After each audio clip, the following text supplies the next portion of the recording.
1991 সালে তিনি পাহাড়ি এলাকায় পোস্টিং ছিলেন। সেনাবাহিনীর জন্য যে গম বরাদ্দ করা হয় সেই গমে অনিয়ম করার জন্য তার বিরুদ্ধে ডিপার্টমেন্টাল কেস মামলা হয়। বন্ধুরা আমার, সেই সময় প্রধানমন্ত্রী দেশনেত্রী বেগম খালেদা জিয়া বিবেচনা করেছিলেন যে একজন সেনাবাহিনীর কর্মকর্তা, তাকে আমি অপমানিত হতে দেই না।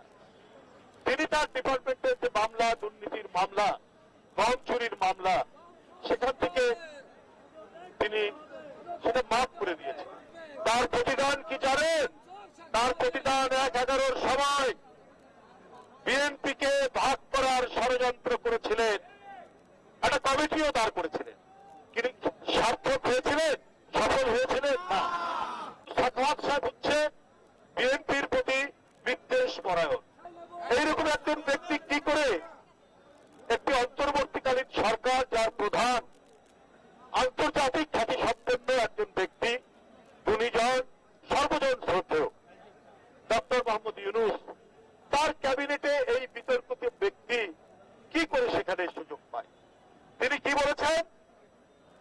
তিনি উপদেশ দিচ্ছেন, হিতোপদেশ দিচ্ছেন যে আমাদেরকে, বিএনপির নেতাকর্মীকে ইঙ্গিত করে জেল টেল আপনারা খেটেছেন, বাড়াবাড়ি করলে পা ভেঙে দেবেন।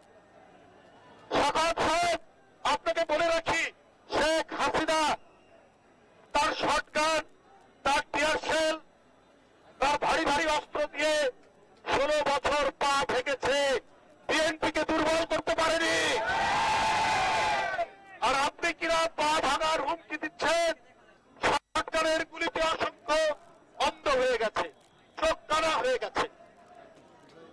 এই আন্দোলনে আমরা যদি এক একটা আমাদের নেতাকর্মীর ছবি দেখাই, কারো বুক ভেদ করে গুলি গেছে, কারো ফুসফুসের পাশ দিয়ে গুলি গেছে, কারো হাতের পাশ দিয়ে গুলি গেছে।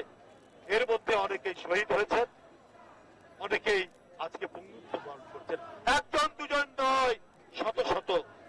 আপনি তো শীতাতাপ নিয়ন্ত্রিত কক্ষে হয়তো টেলিভিশনে দেখেছেন, কিন্তু কাছাকাছি পাশাপাশি এসে দেখেননি কি রক্তাক্ত যন্ত্রণা এই নেতা কর্মীরা আজকে তারা পোহাচ্ছে, ভোগ করছে। আপনি সেটা দেখেননি। আপনি এয়ার কন্ডিশন ঘর থেকে এসে আপনি শপথ নিয়েছেন। আপনি এখনো বোধহয় ভুলে গেছেন যে সাইদের মতো ছেলেরা মুখ পেতে দিতে পারে। বিএনপির ছাত্র দল, যুব দল, স্বেচ্ছাসেবক দল, কৃষক দল, শ্রমিক দল, মহিলা দল, এরাও আজ 16 বছর ধরে বুক পেতে ওই গুলি বরণ করে নিয়ে শেখ হাসিনাকে পথে পথে, পদে পদে বিপর্যস্ত করেছে।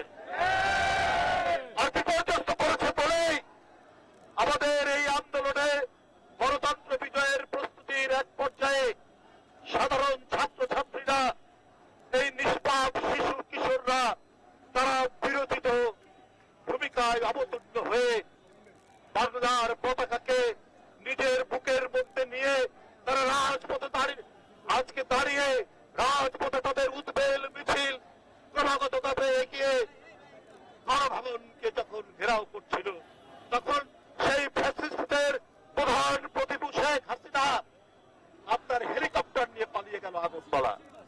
আপনার থেকে মনে আছে, আমরা 16 বছর মাথা নত করিনি। আমরা 16 বছর পঙ্গু করা হয়েছে, গুম করা হয়েছে, হত্যা করা হয়েছে, বিচার বহির্ভূত হত্যা করা হয়েছে। জরিদের লাশ আজও তাদের রক্ত শুকায়নি। বন্ধুরা আমার, লিবিয়া সানি, চৌধুরী আলম, সাইফুল ইসলাম হিরু, সুমন, তারা আজ কোথায় আমরা জানি না। তো বন্ধুরা আমার, এত গুম খুন, এত ক্রস ফায়ারে আমাদেরকে দমাতে পারেনি। আর আপনি ব্রিগেডিয়ার সাখাওয়াত সাহেব